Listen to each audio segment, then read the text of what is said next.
Gluten, gluten, glatten, globen. Took, took, took, took. Hey everybody, welcome to part 2 of my little songwriting series of video tutorial dealers. If you caught my last video, I basically just came up with a really simple starting kind of a foundation, a groundwork for a song, and it was just really simple. It wasn't chords or anything, it was just single notes one at a time, just one part. And so let me play it really quick just to refresh your memory, or to show you if you haven't watched it yet. Sorry. So the part went something like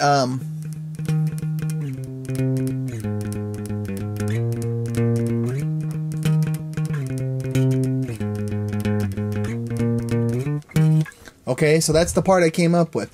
What I'm going to do in this video is I'm going to kind of flesh out the part and you know, add some chords and stuff to it and do a few other things.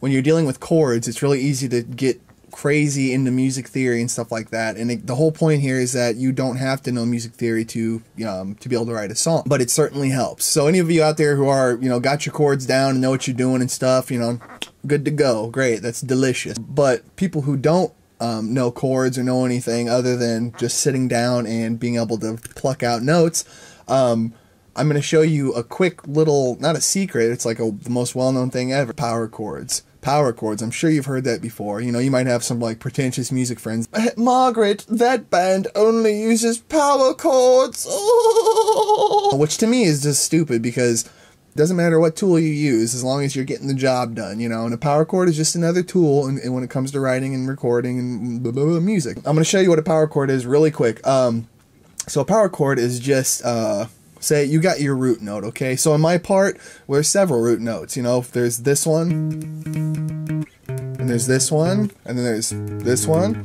and there's this one. Those are all root notes. We can add chords, we can build chords out of all those root notes. To build a power chord, all you do is start with your root note, okay? You go to the next string down. This is on guitar, you know, and on piano and stuff, it might be a different technical aspect to it, but they're all the same notes. You weirdo piano players. So start note, and then, I'm sorry, your root note, and then the next string down, go up 2 frets. 0, 1, 2. Now you have those 2 notes, okay? This is my problem. This is just something I do. Don't take it personally. And then on the string under that one that you just moved up 2 on, move up 2 again. 0, 1, 2. And now so you have 3 notes. That's a power chord. And power chords are awesome because you can pretty much move anywhere and it'll work. Definitely, I would recommend not just settling for power chords all your life. You know, you should, you know, it's good to try and branch out and do different stuff. So anyway, let me try my part really quick with just power chords, okay?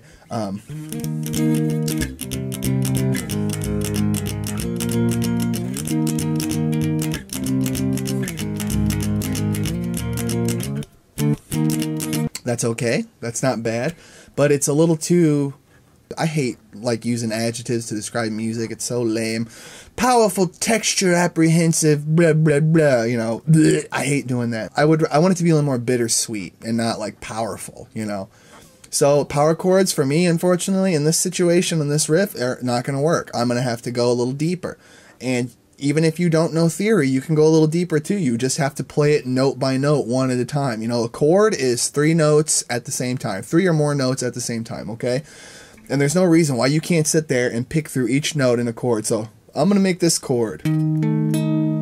That sounds like garbage. Let me try moving this. Oh, that sounds okay. How about like this? So you can sit there and move through it and figure out what sounds good and what doesn't. Just use your ear, you know, and use your judgment. So in the realm of chords, there's 3 basic ones. There's power chords, and then there's major chords, and then there's minor chords. Okay, there's this toy back here that keeps like randomly going off. I'm in the basement, so like there's these boxes of toys, and it's like, yeah! It's terrifying me. My nipples are just like crazy hard right now. Back to the chords. Major chord and a power chord kind of sounds happy. Minor chord, you know, it's It just sounds sad, you know. You go back up to a major and life's okay. It's not bad. And down a minor, it's so sad. And when you start getting into major and minor chords and stuff like that, it's like a puzzle. So I might, on this, you know, here's the starting note, the root note of our riff. And if I do a major chord on that, okay, cool, that works. Now I'm going to try doing a major chord on the second note of our riff. Let's try those two together. That's not great. That doesn't sound right. And here's where the puzzle comes in. Well, guess what? Here's the puzzle.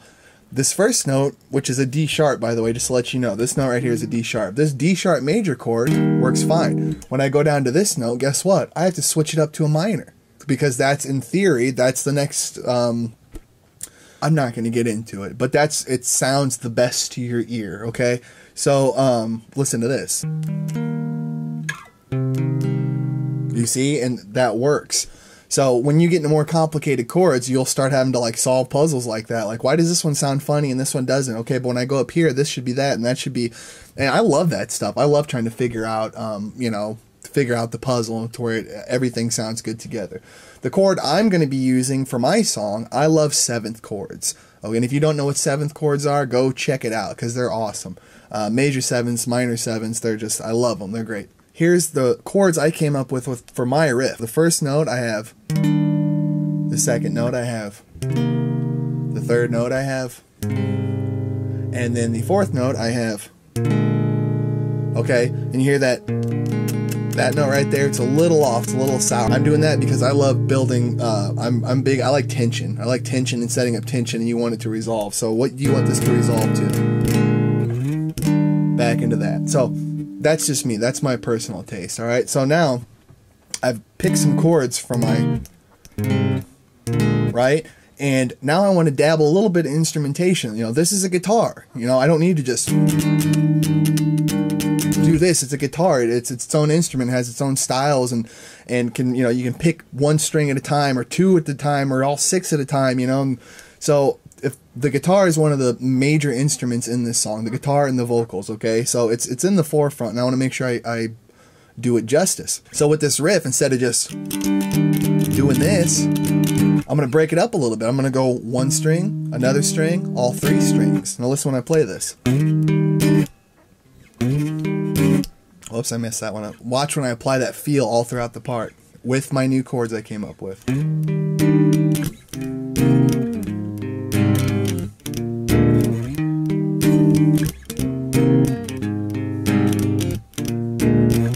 Break. I'm not playing live, okay? So as you can see, I've taken that basic building block that you know, those, what is it, 1, 2, 3, 4, like 4 or 5 notes that I originally started with. Now I've added chords to them, and now I've also added a little instrumentation to make it, a bunch of spit just came out of my mouth, I don't know if you saw that, to make it work better with the guitar. And if you were playing a piano, you might do it a little differently. Whatever instrument you play, your instrumentation is going to be a little different. And you could totally go sit down at the college party and be like, girl, I like your big old shiny buns, girl, they're glowing like the sun. You know, and there you go, you're a songwriter. But that's not good enough. I'm going to, you know, I can do better than that. So that's going to be the end of this video. And the next video, I'm going to flesh out all the other parts for the song. So instead of just this one part over and over again, you're going to hear all the other parts. And I'm going to talk about, you know, how to move from a chorus into a verse and a bridge to a this and a that, and what makes a good verse or what makes a good, all those kinds of things. Thanks so much for watching. I appreciate it. And until next time, just remember to... Thanks. I like your big old shiny buns, girl.